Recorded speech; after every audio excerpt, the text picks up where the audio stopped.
Friends and members, welcome in. So I really wanted to start doing some shorter classes for all of you, in order to make them accessible for those of you that might only find time lunch or while baby's sleeping.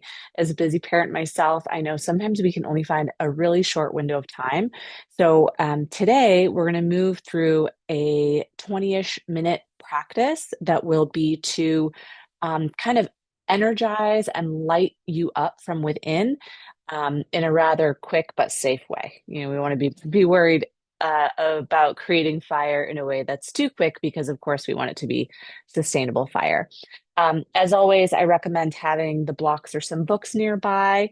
And if you like to have a blanket for cushioning your knees, that's always great. We shouldn't really need anything else. Yeah, I think that's going to be it for today's practice. So I'll meet you at the mat in just a moment. Take the time you need to get ready, and then we'll meet in a seat to begin.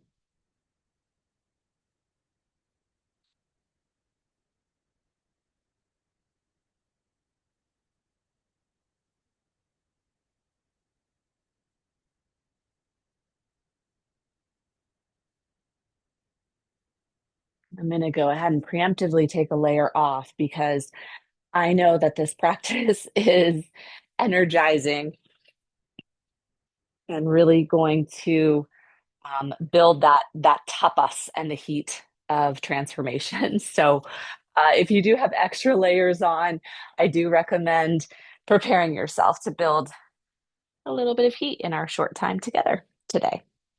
So, go ahead and settle into a seat that's comfortable. That could be a sukhasana, like I'm in. It could be sitting back, Vajrasana, Virasana, sitting back on the heels. A chair is just fine as well if you prefer to start there. And just take a moment to settle in. We won't be here for too long. I just want you to notice that subtle movement of fire. The fire element is not very gross or dense or manifest. So notice any sensation of heat that could manifest in your form as, of course, as your temperature, but it could be things too like your inner drive, your passion. Today we want to really set the sankalp or intention together of stoking that fire, the flames of that fire that are within, in order to awaken our energy and also our enthusiasm for life. Great enthusiasm, one of the wonderful results of a robust inner fire.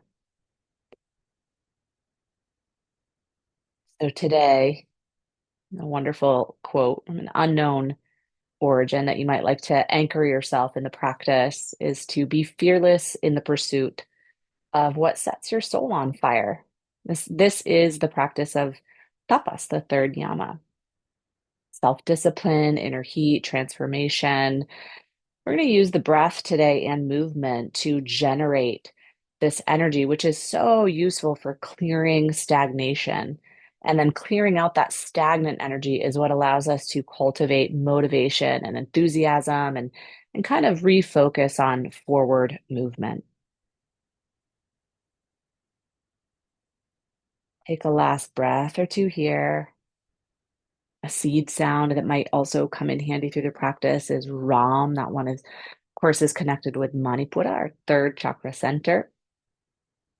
That might help your mind stay focused, of particular importance and challenge in fire classes. And in the next breath or two, let's go ahead and shift our weight right on over. So if you have your hips propped up on anything as I do, you can set that right to the side and then sweep your feet on around to the side or roll up and over your ankles to come right to table. We don't have too much time to waste. So let's hop right in since we're doing a short practice today. Press the earth away so you can round your upper back, find some space, broaden the shoulders. And then drop your navel and lift your gaze, and the collarbones broaden at the front. So simple cat-cow, Marjariasana, Vitalasana, our favorite combo, some flexion and extension for the spine. And then go ahead and slide toward a neutral spine. Take your seat back toward your heels. Leave your toes tucked under, a toe squat for just a breath or two. Ease your weight on forward. You can resettle your upper body foundation. This time, we're popping right back to downward facing dog. So, as our first one, a little bit of movement's always quite nice. Maybe heels down, maybe a little bit of a sway of your hips. You can get some broadening across kidney QL area. And then go ahead and bring your gaze forward and walk to the tippy top of your mat just one footprint at a time, all the way on up. Take a fold. It's a slide halfway, so blocks can be nice here, or hands to shins or fingertips, your preference each time. Ardha Uttanasana, revisit your fold. And then come on up, wide wings if you like, or prayer hands. We're lifting all the way on up, Uttita Tadasana. Breathe your palms together to your heart. This is our place to come back into alignment with our intention, Samastitihi. Inhale your arms wide and high. Go ahead and catch your left wrists. Pull your fingertips upward to the sky and then on over towards your right, opposite side. Big breaths up the left side ribs. So even though we're doing a short practice, definitely don't want to ignore those 6 movements of the spine. Go ahead and grab your right wrist now. Pull the fingertips skyward. And then on over to the opposite side. Breath moves this time into right side ribs. And head on back to center. You can reach all fingertips high and then exhale in a big circle down towards the sides of your ribs. Take your feet out a little bit wider, like hips width or maybe even a little wider for a soft rotation, spinal twist. Like arms are like empty coat sleeves. You can add a little bit of a hop or a bounce, just not only encouraging perhaps a little bit of lymph flow with this bouncing movement, but also encouraging a little bit of heat for ankles, knees, hips, elbows, shoulders, and a gentle rotation. You might even turn your gaze over your shoulder behind you. And then slow that on down. We're ready to really get moving and grooving. So settle back in to your Tadasana. Inhale your arms out wide and high. Bring your gaze to float to your fingertips and then hinge on down. We're heading toward our fold, Uttanasana. Hands can land to the earth or to blocks. Slide on up halfway, you know your options. And then as you exhale, ground your palms, step all the way back. We're landing in plank, Halakasana. Land down your knees and then chin and then chest.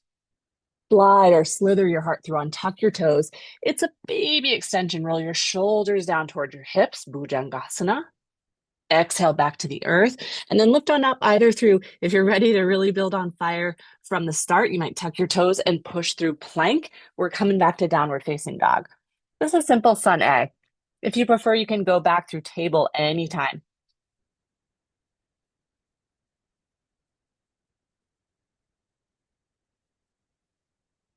One more breath. And then go ahead and lift your gaze. Again, if you're feeling the fire, you might add a big lunge or a hop forward, or a little walk can get into the hamstrings and behind your knees. So journey on up in your way. Slide it halfway on the inhale, Ardha Uttanasana, and exhale back to your fold. Come all the way on back to standing. Slide your palms together. Take a slightly slower sequence before we really turn up the heat. Okay, come on up. Gaze reaches to fingertips. Head toward the floor or your blocks, Uttanasana. It's a halfway lift. Exhale, root your palms. Here's space for Vinyasa. So that's maybe a lower extension, right? Knees, chest, chin, like we just did. Maybe it's knees hovering and it's chaturanga to your high cobra or your upward facing dog. We're going to meet back at downward facing dog.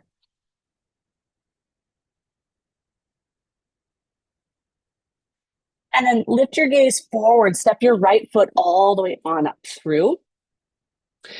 Spin your back heel down to the ground and see if you can leave a little bit of space between the heels. We're lifting it up for Vira 1. There's not too many static holds in today's practice because we're really focusing on building the fire. So I really urge you to remain present and focused, particularly on the transitions between postures, right? So we're not rushing, even though we're moving at a good, steady pace. We never want to feel like we're rushing. Okay, so here we are, Vera 1. Go ahead and sweep your arms behind you to interlace your fingers. Reach your knuckles to the earth and then let your heart drop to the inside of your thigh. So lots of focus here on that spot where the ribs come to meet with bitty extensions and also folds. Lift it all the way back up. Reach your fingertips high. And then breathe on down to frame your front foot. Another option here for a vinyasa. If you prefer, at any moment, you can also slide it directly back, direct path to down dog. That's where we meet. And this time your gaze lifts forward and left foot leads.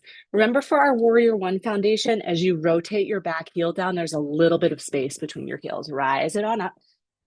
0, 1. Look for something like a stack. Front knee wants to be toward a stack above your ankle. See if you can knit the ribs back just a bit. And then go ahead and interlace your fingers behind you. Find the non-habitual side if you can. Press your knuckles to the earth so it's a lift from here, from that spot under your ribs. And then tuck your torso to the inside of your left knee. Bound warrior. Lift it all the way back towards center. You can release. Reach your fingertips high. Breathe on down to frame your front foot. Slide to your tippy toes at the back, and it's vinyasa here or right back to downward facing dog. That's where we meet. You got the rhythm now.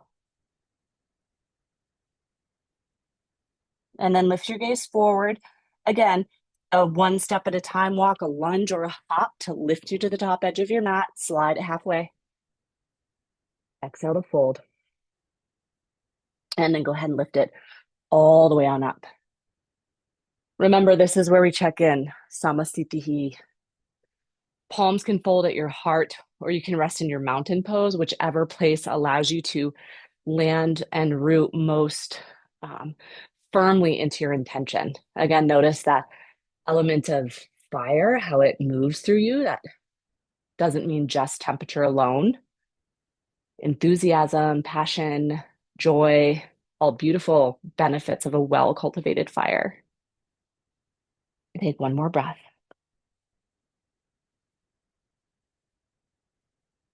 And then go ahead and let your toes touch together at the top edge of your mat. If you'd like, you can leave a little bit of space. Some folks like to bring the whole inseam of both feet right together at center as well. We're heading toward Utkatasana, so if you know which foundation you prefer, head for that. The rest of the toes can reach out wide, then sink your sit bones way on back, reach your fingertips high, Utkatasana. And then draw your palms together to your heart. Take your left elbow across midline and see if you can land it somewhere along outer right thigh. Could be closer to the knee, could be higher to the hip. But the point is we want to work to lift your heart to where your thumbs are, right? So we're not making this slouchy movement, but really looking for side body length. These twists are beautiful practices for stoking our fire. Press your weight down into your right foot, and you can either step back to your left tippy toes, a little wobbly. I'm practicing on rug, on a carpet. So you can step back to tippy toes, or you can hover here and take one big old step to the back. So we're right into a revolved Ashtachandrasana, or revolved crescent moon. And then go ahead and come all the way up to center for a crescent moon. Breathe your hands on down. This is where you might want to find your blocks. Otherwise, hands right to the earth. Take a bend into your back knee. Now float your toes. Could be a little like a supported Vera 3. I'm going to grab my blocks here. Or if you're feeling steady, it could be a higher float of your left toes, something more like a standing split, right? So practitioner's choice.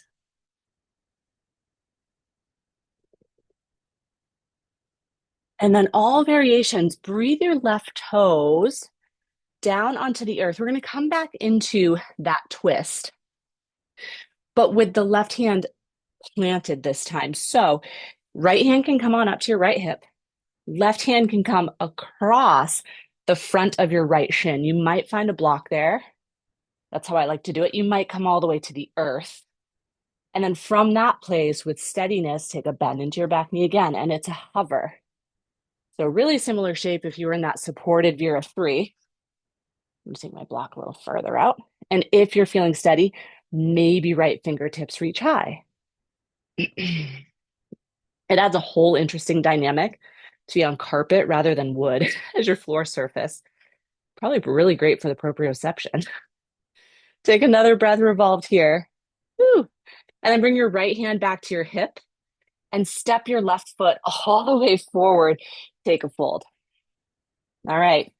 Second side always knows what's coming. Let's breathe the arms up and palms together to your heart. Take a quick check in here, just a breath. And then big toes touch. The rest of the toes are wide. We're sinking back to our Utkatasana. Palms can meet at middle or hands can be about shoulders width apart. Press your palms together toward prayer at your heart. Right elbow this time comes across midline and you look for a twist.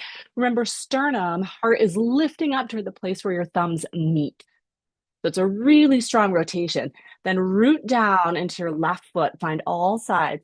And it's a little step or a few little steps with the right foot or one big old step right back to your revolved Ashtachandrasana, big twist. Be active through the underside of your right knee. And then go ahead and reach all the way up to center, Ashtachandrasana. So we're active here, right? Whoop. Imagine there's a little invisible fingertip there. You're lifting the back of your knee into it. Sink a little deeper. Perhaps look for your blocks. Breathe on down through heart center. Find your blocks or the earth. Take a bitty bend in your back knee and hover. Remember, it's supported Virya if you'd like, or a little bit of a deep dive, perhaps with eyes open toward the back edge of your mat and standing split.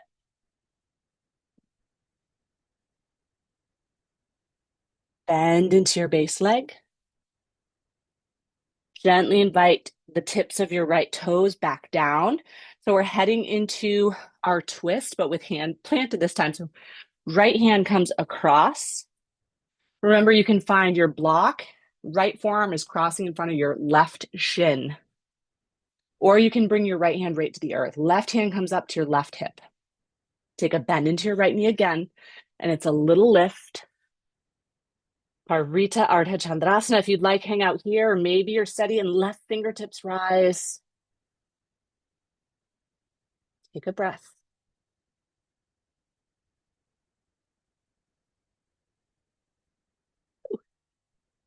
Gonna knock over all my plants with this wiggly wobbly surface between my feet.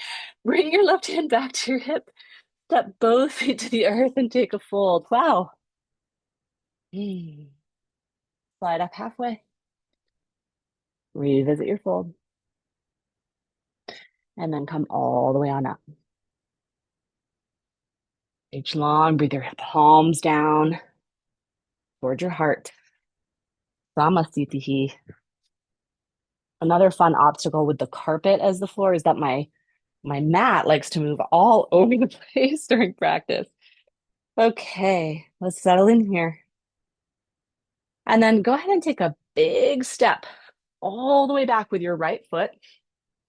Turn toes out and heels in as in Durgasana. We're going to sink way down deep into that seat. Durgasana. You can press your hands here toward upper thighs and take a little bit of a pressing action out toward your knees. And then go ahead and spin your right toes. We're sinking all the way down towards Skandasana. So you can find your blocks if you'd like and rest here. You can do this hands-free and leave hands at your heart if you prefer. And left toes are looking for float. We won't be here too long. So find steadiness in the next breath or two. And then again, either with hands to the earth or at your blocks, we're going to lift and spin back out. Right toes out and both heels in. So all toes out, heels in, sinking back down, Durgasana. Maybe take a little bit of a rocking action, side to side. And then go ahead and spin on your left toes. So those that want to try hands-free, right toes point out, left toes point toward their long edge of the mat. Bring your hands to your heart. And it's a sink down Skandasana. You can bring your hands to the earth or to blocks.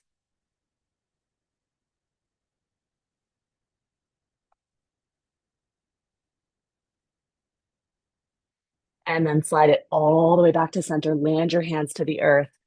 Prasarita Padottanasana, and then heel toe step your feet all the way back to the very center. Take a fold.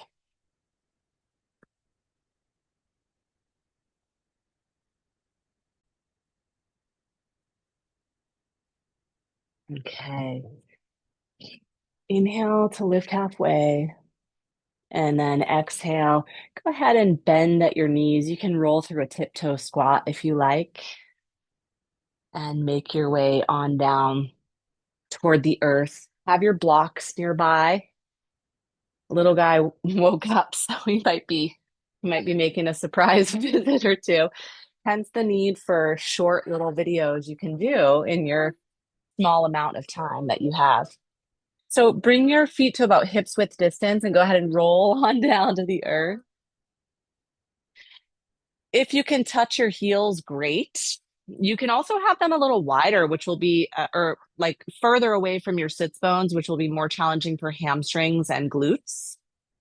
And we're going to take a few rounds of a Setu Bandhasana that's moving. So lift up through your hips. If you'd like, you can reach your fingertips up and back overhead to include the shoulders in the movement.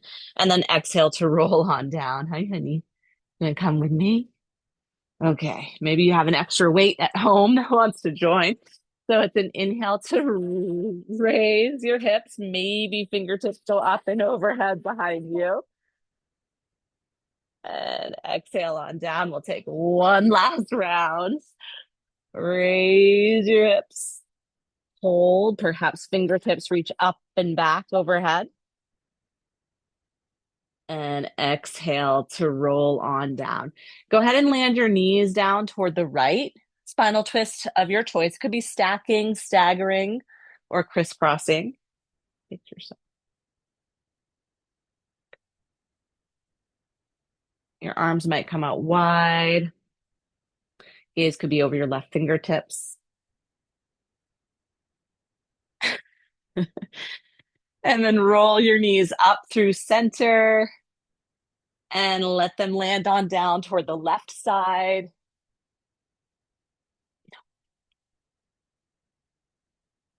Final twist to the second side. Again, your arms can come out wide if you'd like. Gaze can be right to the sky or out over your right fingertips.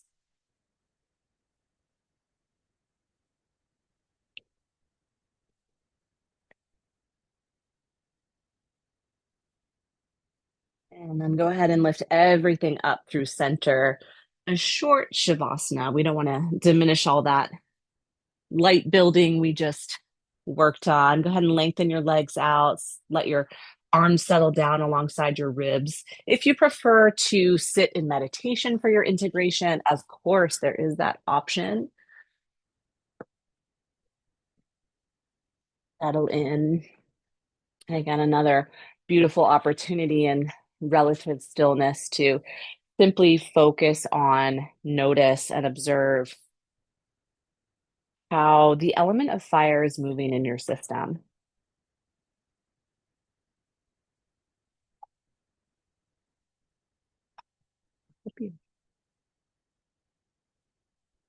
We want to build fire to awaken vitality and also reinforce that power of tapas, of self-discipline. Transformation doesn't just happen with a few quick movements. It happens through consistency of effort, consistency and effort, consistency of effort. Each time we step onto the mat, whether it's for 20 minutes or an hour and 30 minutes, we are tending to our personal fire. And some days it's going to really blaze, and some days it flickers. But the fire is always there within us. So, of course, if you'd like a little bit longer in your relaxation or in Shavasana, you can go ahead and stay. Otherwise, start to layer on a little bit of movement. You'll see the tiny face of someone who has joined me. You can roll onto your favorite side. And if you're not already in a seat, go ahead and journey your way there. And then find a gesture that you like to seal your practice. Could be Anjali with hands at your heart or hands into your lap or palms over your heart. Let your head rest low. Send in a lot of loving gratitude, warming the embers of the heart center as you seal your practice. And I thank you so much for joining in. I hope this 20 minutes of practice will serve to ignite that fire and that light within. And I look forward to seeing you all again very, very soon. Bye-bye.